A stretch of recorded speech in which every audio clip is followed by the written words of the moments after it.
Friends எல்லாருக்கும் வணக்கம். இன்னைக்கு தூதுவளை ரசம் எப்படி பண்றதுன்னு தான் பார்க்க போறோம். கோல்டு காஃப்லாம் இருக்கிறவங்களுக்கு இந்த ரசம் ரொம்பவே நல்லது. நம்ம சேனலை ஃபர்ஸ்ட் டைம் பார்க்குறீங்கன்னா சேனலை சப்ஸ்கிரைப் பண்ணிக்கோங்க. பக்கத்துல பெல் ஐகான் இருக்கும், அதையும் கிளிக் பண்ணிடுங்க. வீடியோ பிடிச்சிருந்ததுன்னா லைக் பண்ணுங்க. வீடியோவை கடைசி வரைக்கும் ஸ்கிப் பண்ணாம பாருங்க. இப்போ வாங்க வீடியோக்குள்ள போகலாம். ஒரு கட்டு தூதுவளை கீரை எடுத்திருக்கேன்.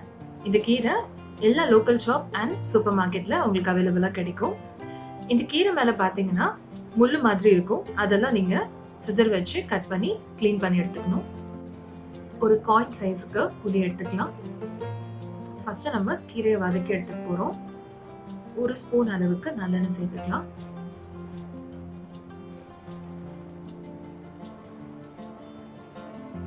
கீரையை ஆட் பண்ணிக்கலாம். ஒரு நிமிஷத்துக்கு வதக்கி எடுத்துக்கிட்டா போதும்.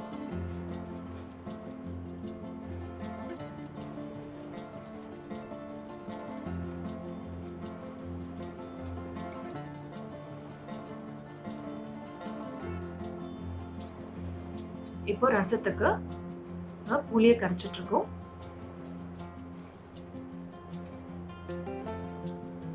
இப்போ ஒரு மீடியம் சைஸ் தக்காளியை இதுலயே கரைச்சிக்கலாம்.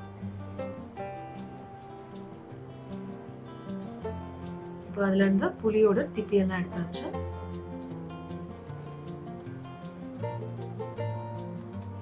இப்போ கருவேப்பிலைய அந்த காம்போட சேர்த்துக்கலாம்.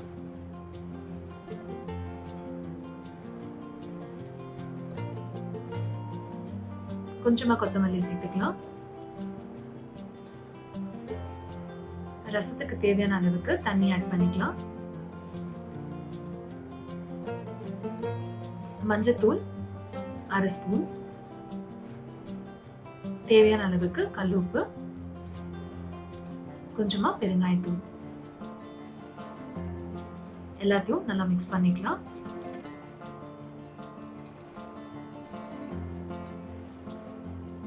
ஒரு ரசத்துக்கு நம்ம பவுடர் அரைச்சுக்கலாம்.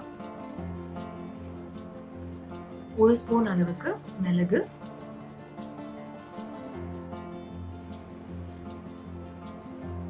1 ஸ்பூன் சீரகம்,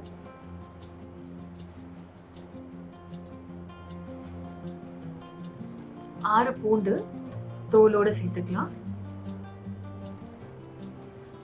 இதோட வதக்கின தூதுவளை கீரையும் சேர்த்துக்கலாம். எல்லாத்தையும் நல்லா பிளெண்ட் பண்ணி அரைச்சுக்கலாம்.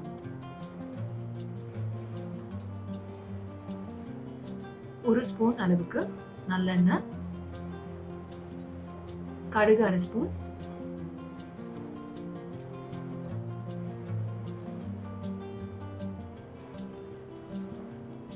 ரெண்டு காஞ்ச மிளகாய்,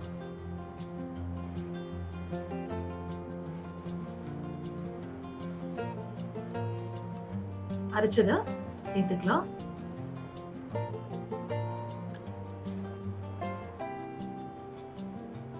தேர்ட்டி செகண்ட்ஸ்க்கு வதக்கினா போதும்.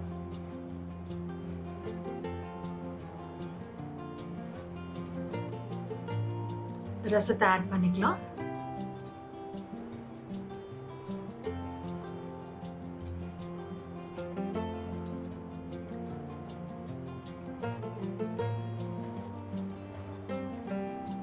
ரசம் நல்லா கொதி வந்து சூப்பரா ரெடி ஆயிடுச்சு. கண்டிப்பா இந்த ரெசிபியை நீங்களும் உங்க வீட்ல ட்ரை பண்ணி பார்த்துட்டு எப்படி வந்திருக்குன்னு கமெண்ட் செக்ஷன்ல சொல்லுங்க. நம்ம சேனலோட பிளேலிஸ்ட்டை போய் செக் பண்ணுங்க, நிறைய ரெசிபிஸ் இருக்கு. தொடர்ந்து நம்ம சேனலை ஃபாலோ பண்ணுங்க. எங்க சேனல் அண்ட் வீடியோஸ் உங்களுக்கு பிடிச்சிருந்ததுன்னா லைக் பண்ணுங்க. எங்க வீடியோஸை உங்க ஃபேமிலி அண்ட் ஃப்ரெண்ட்ஸோட ஷேர் பண்ணுங்க. எங்க சேனலை ஃபர்ஸ்ட் டைம் பாக்குறீங்கன்னா மறக்காம சப்ஸ்கிரைப் பண்ணிடுங்க. தேங்க்ஸ் ஃபார் வாட்சிங்.